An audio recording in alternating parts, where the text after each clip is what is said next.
Bonjour et bienvenue, nous allons parler aujourd'hui du cancer du sein et plus particulièrement de l'arthralgie induite par les anti-aromatases. Il s'agit d'une hormonothérapie utilisée pour le traitement du cancer du sein. Je suis le docteur Aurélie Sicot, rhumatologue et médecin du sport. Le cancer du sein est très fréquent, il s'agit du premier cancer féminin. En 2023, plus de 60 000 nouveaux cas ont déjà été mis en évidence selon l'Institut national du cancer. Sa prévalence était au-delà des 900 000 en 2017. L'âge moyen de survenue de 64 ans. Le taux de survie à 5 ans est de 87%.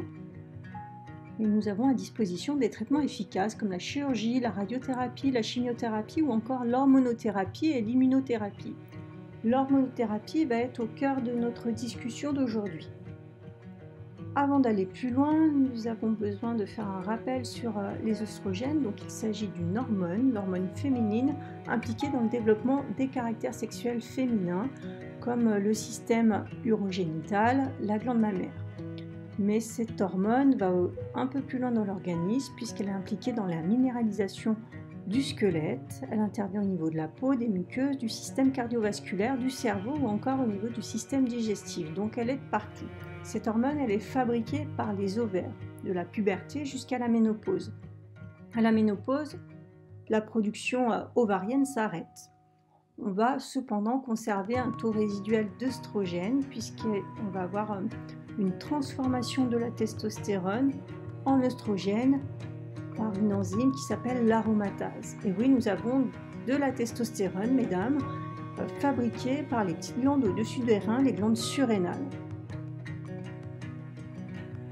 Les anti-aromatases vont agir sur cette enzyme, l'aromatase, pour empêcher la transformation de la testostérone en œstrogène, puisque l'œstrogène intervient aussi dans le cancer du sein, qui est un cancer hormonodépendant et qui nécessite d'être bloqué. Cette hormonothérapie va être prescrite pour une durée d'environ 5 ans. On en a plusieurs à notre disposition. Je vous les ai notés sur ce diaporama avec entre parenthèses les noms commerciaux qui parfois parlent un peu plus que le nom de la molécule. On a à disposition le létrozole, l'anastrozole, l'exemestane.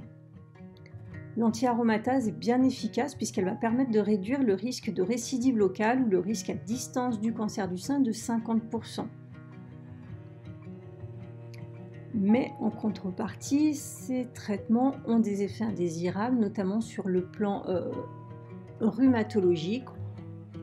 On retient comme effet indésirable le risque d'ostéoporose, de fragilité osseuse, qui ne feront pas partie du topo d'aujourd'hui, le risque d'apparition de polyarthrite rhumatoïde ou d'autres maladies auto-immunes que nous ne traiterons pas non plus aujourd'hui. Nous allons nous atteler sur l'effet indésirable des arthralgies induites par les anti-aromatases. Donc de quoi s'agit-il ? Il s'agit de douleurs articulaires symétriques au niveau des mains, au niveau des poignets, des genoux. On peut retrouver associé à cela une raideur matinale, des douleurs musculaires, une baisse de force, un syndrome du canal carpien avec des fourmillements dans les 3 premiers doigts, surtout la nuit. On peut avoir un doigt à ressaut, c'est le doigt qui se coince, il faut tirer sur le doigt et on sent un petit ressort pour remettre le doigt en extension. Et ces symptômes surviennent quelques semaines à 10 mois après le début du traitement, environ 1,6 mois après le début du traitement en moyenne, et les symptômes vont culminer au bout de 6 mois. Il n'y avait pas de critères précis et Niravat, qui publie beaucoup sur ce domaine, a proposé une classification. Il faut avoir 4 critères majeurs et au moins un critère mineur pour pouvoir être inclus dans ce syndrome d'arthralgie induite par les inhibiteurs de l'aromatase. Les critères majeurs nécessitent donc d'être traités actuellement par un inhibiteur de l'aromatase. Les douleurs articulaires doivent être apparues ou aggravées depuis le début du traitement. Les douleurs articulaires s'améliorent ou disparaissent dans les 2 semaines qui suivent l'arrêt du traitement. Et enfin, les douleurs articulaires réapparaissent à la reprise de l'inhibiteur de l'aromatase.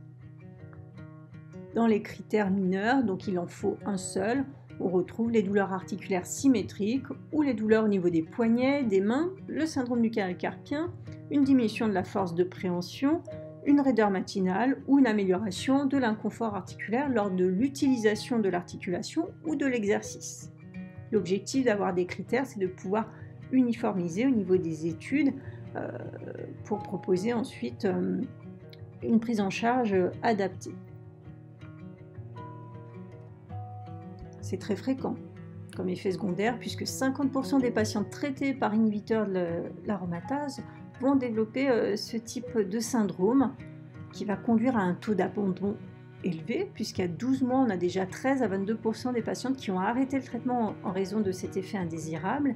Et quand on suit les patientes à 3 ans, seulement 50 à 68% des femmes prennent encore leur traitement. Donc c'est fréquent, il y a un impact sur la qualité de vie qui vont conduire à baisser l'observance et, in fine, à augmenter le risque de récidive du cancer du sein.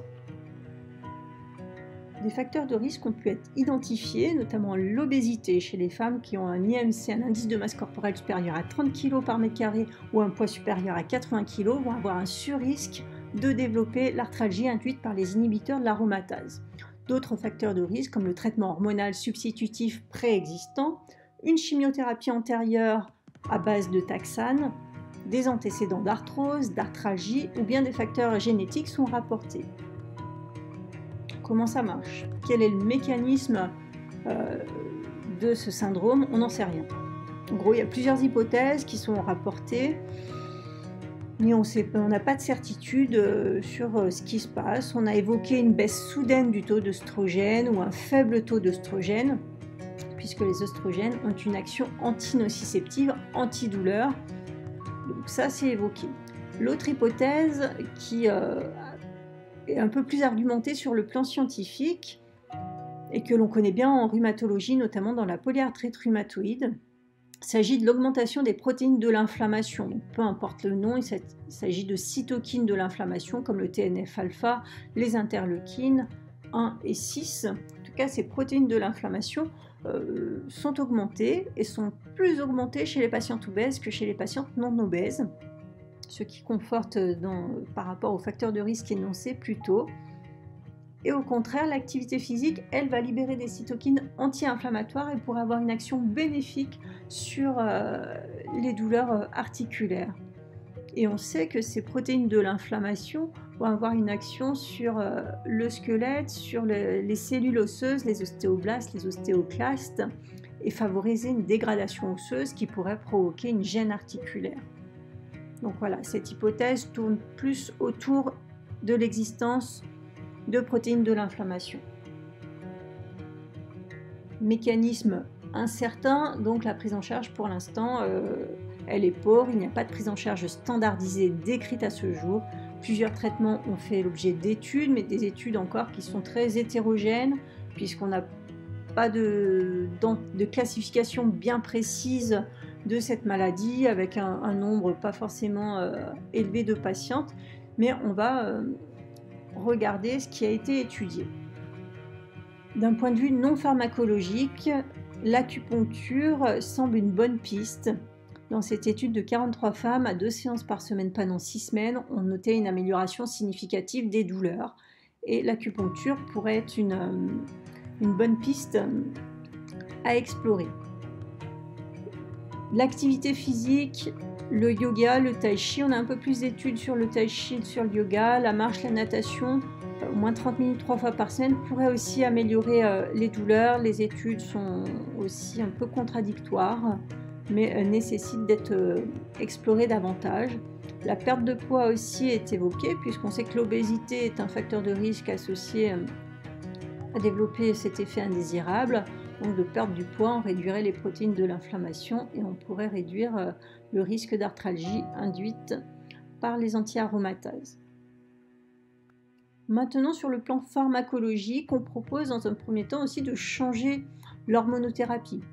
Il n'y a pas d'ordre précis, mais on propose de changer l'hormonothérapie et de voir ce qui se passe, si ça permet d'améliorer ou non les douleurs. La vitamine D a été essayée aussi. Les résultats sont contradictoires, mais on sait que les patientes qui sont carencées en vitamine D vont avoir des douleurs articulaires, musculaires. Donc il faut restaurer un taux normal de vitamine D, c'est important. Une étude a montré aussi l'efficacité de la cortisone à faible dose en cure courte, donc qui nécessite ça aussi d'être confirmé par d'autres études. Mais en tout cas, dans cette étude-là, il y avait une amélioration même à l'arrêt de la cortisone. La duloxétine est un antidépresseur qui va inhiber la recapture de la sérotonine et de la noradrénaline. Il y a eu plusieurs études aussi qui ont montré une amélioration des douleurs et des symptômes de ce syndrome. D'autres molécules, les molécules de l'arthrose, cette fois-ci, ont été utilisées. Le sulfate de glucosamine à 1500 mg par jour et le sulfate de chondroïtine à 1200 mg par jour montrent un taux de réponse global à 6 mois de prise de traitement à 42,6%. Donc ça, c'est aussi encourageant, prometteur, mais qui nécessite d'avoir d'autres études. Les oméga 3 sont bien tolérés, donc ça c'est déjà une très bonne chose, et montrent en plus une efficacité significative chez les patientes obèses atteintes d'arthralgie induite par les anti-aromatases, permettant une réduction de la production des cytokines inflammatoires. Par contre, cet effet bénéfique n'a pas été constaté chez les femmes non obèses. Bien sûr, d'autres études complémentaires doivent être effectuées pour confirmer ce résultat encourageant chez les femmes obèses. La vitamine B12 également a montré une baisse de la douleur et une amélioration de la qualité de vie. Donc, il y a quand même quelques pistes avec les oméga 3, la vitamine B12, la chondroïtine sulfate et la glucosamine, entre autres l'acupuncture. Donc il y a des pistes qui nécessitent un complément d'exploration. Pour finir, donc, il s'agit d'un effet indésirable fréquent qui retentit significativement sur la qualité de vie, entraînant un arrêt du traitement chez près d'une femme sur deux. La prise en charge pour l'instant est assez pauvre en raison déjà du manque de preuves scientifiques, par manque de définition du syndrome, par manque de compréhension de son mécanisme et par manque d'études sur les traitements de cet effet indésirable. Mais des pistes sont là et laissent de l'espoir.